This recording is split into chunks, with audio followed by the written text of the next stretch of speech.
This is part 3 or final part of Liberation, Relevance of Sutta Vinaya by late Venerable Dhammavuddho or Bhante Hye. 5 occasions to attain liberation. Anguttara Nikaya A.N. 5.26 is very interesting. It describes the 5 occasions when a monk attains liberation. These are: listening to the Dhamma. It brings joy, especially if one has an affinity for the Dhamma. This will naturally calm the mind and make it peaceful and tranquil. A tranquil mind easily becomes concentrated.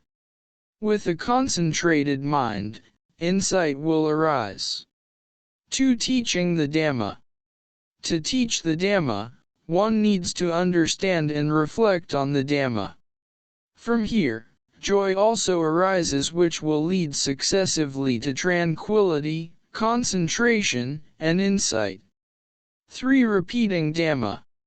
Although not common nowadays, it was quite common during the Buddha's time when books did not exist. At that time, the Dhamma was preserved and passed on to the next generation by people who memorized them through regular recitation. If monks are going to pass on the Dhamma, they have to be very familiar with the Dhamma.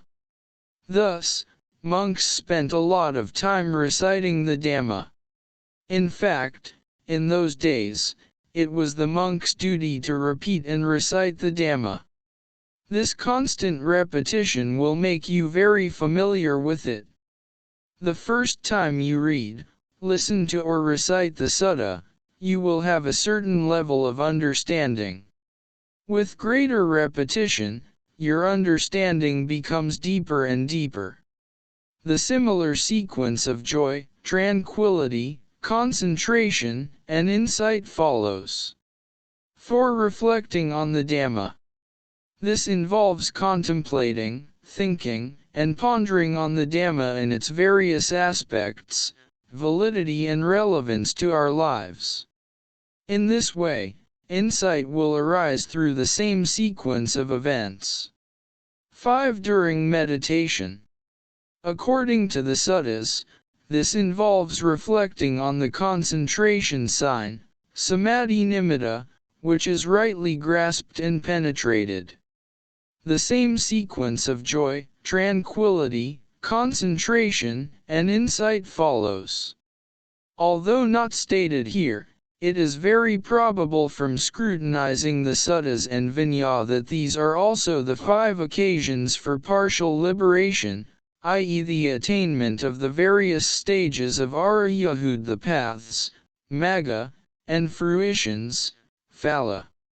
It is crucial to note that out of these 5 occasions, only one is during formal meditation and the other 4 are out of formal meditation, listening, teaching, repeating and reflecting on the Saddhamma.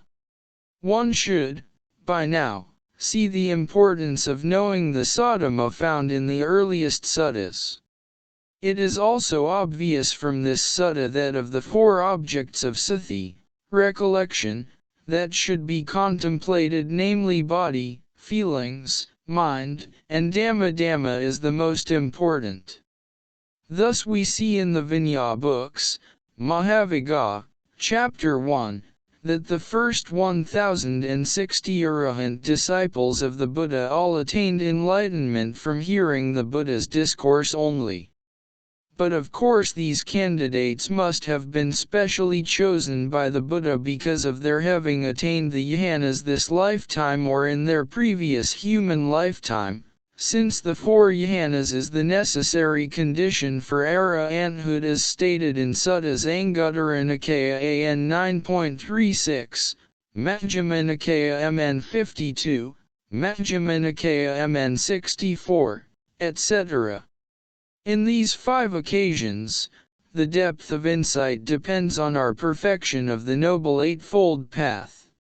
For instance, deep insights are possible with perfect concentration supported by the other 7 factors of the Noble Eightfold Path.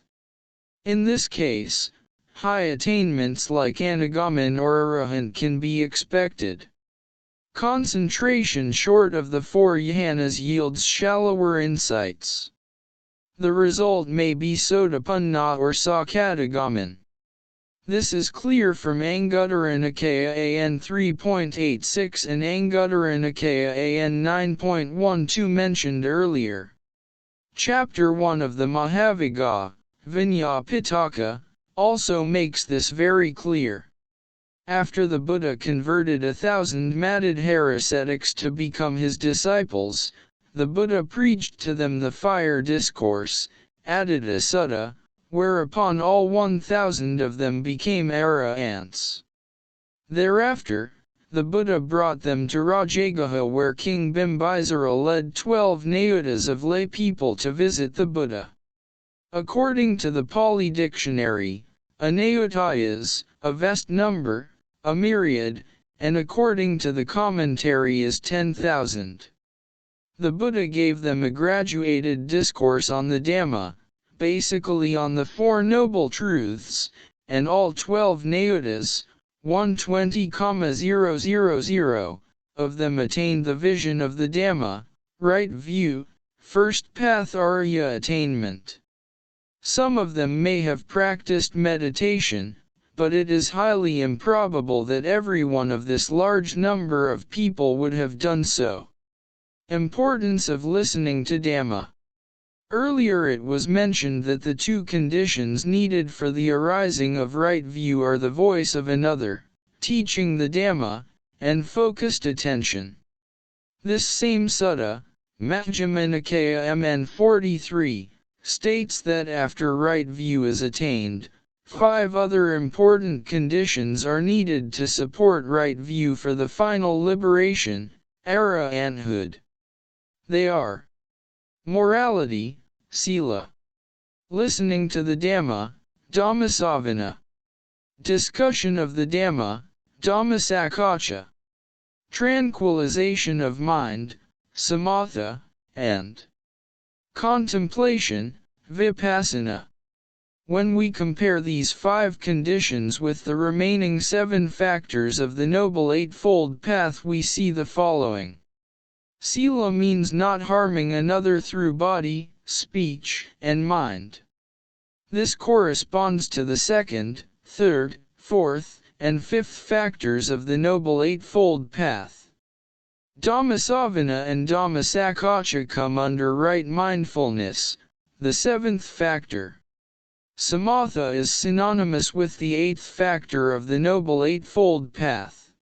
Hence vipassana must be the remaining 2 factors of the Noble Eightfold Path, the 6th factor, right effort, and the 7th factor, right mindfulness. Dhammasavana and dhammasakhacha are mentioned specifically in Majjhima Nikaya A.N. 43 to emphasize their importance even though they fall under vipassana. Samatha is the Buddha's way of meditation, which leads to samadhi, concentration, i.e. the 4 jhanas. This is obvious from Majjhima Nikaya A.N. 108, which states that the type of meditation praised by the Buddha is the 4 jhanas, and Majjhima Nikaya A.N. 27, which refers to the jhanas as the footprints of the Tathagata. Besides meditation, one has to do the other 4 things. It is obvious that by meditation alone, one cannot become an arahant. On top of right view, meditation has to be supported by moral conduct, listening to the Dhamma, discussing the Dhamma, and contemplation. Refer to Anguttara Nikaya A.N. 5.26 mentioned above.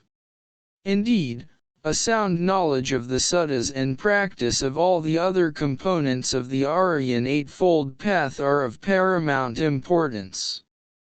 The above sutta, together with the earlier mentioned Anguttara Nikaya A.N. 5.26 and Samyutta Nikaya S.N. 45.8 prove the necessity of listening to the Dhamma from the first step, i.e. to attain right view, until the very last step, i.e. to attain arahanthood.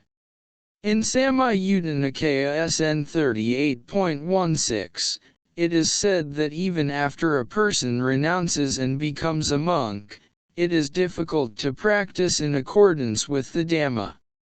But DN 16 says that if monks were to live the holy life perfectly according to Dhammavuddho, the world would not lack for attains.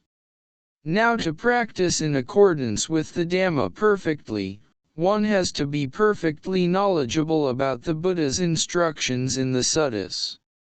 Conclusion.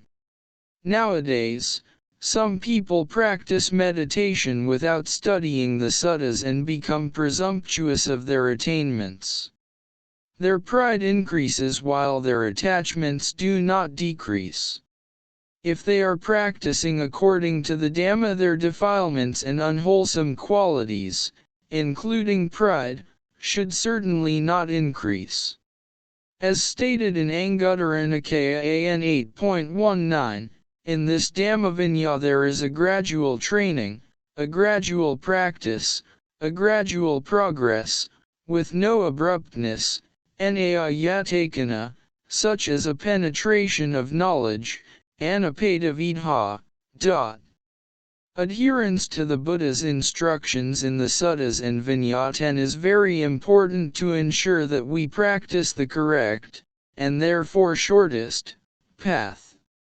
Once we see that there is a very clear and definite path out of the distressful round of rebirths as shown to us by the Buddha, we will turn away from the worldly path and follow the Aryan path according to the Buddha's discourses. Anguttara Nikaya A.N 7.67 gives the parable of the carpenter's adze handle. In this parable the Buddha said that a carpenter, while inspecting the handle of his adze, sees thereon the marks of his fingers and thumb. However, he knows not how much of the adze handle was worn away that day, the previous day, or at any time. Yet, he knows when the wearing away has reached its limit. Similarly, in the practice of the holy life a monk does not know how much defilements have been worn away that day, the previous day or at any time, yet knows just when the wearing away reaches its limit. This parable implies that a monk cannot accurately say what spiritual level he is at. He can only be sure once he has attained arahanthood. According to Samyutta Nikaya SN 56.39, once a person has attained understanding of the four Aryan truths, i.e. attained right view, he would no more gaze at the face of a monk and think, "Surely this reverend is one who knowing knows and seeing sees." In other words, the perennial search in ignorance for a teacher figure has ended. He realizes that the teacher is here before him, the suttas, and Vinaya for monastics. But, if he needed a good friend, Kalyanamitta, to assist him, he would now know how to look for a suitable one. Brief suggestions on how to approach the Nikayas. It is recommended that one starts off by investigating the Anguttara Nikaya, followed by the Samyutta Nikaya. These are the two most important Nikayas because they contain the most suttas and, therefore, the most information. Thereafter, study the Dhamma Nikaya and, lastly, the Majjhima Nikaya. It is not essential to learn Pali and study the original Pali texts, although that is the best. Existing translations, although not perfect, are good enough for one to get a solid understanding. However, if one can check the Pali dictionary for some of the translations which are doubtful, that will be good. In studying the Nikayas for the first time, one would find some suttas difficult to understand.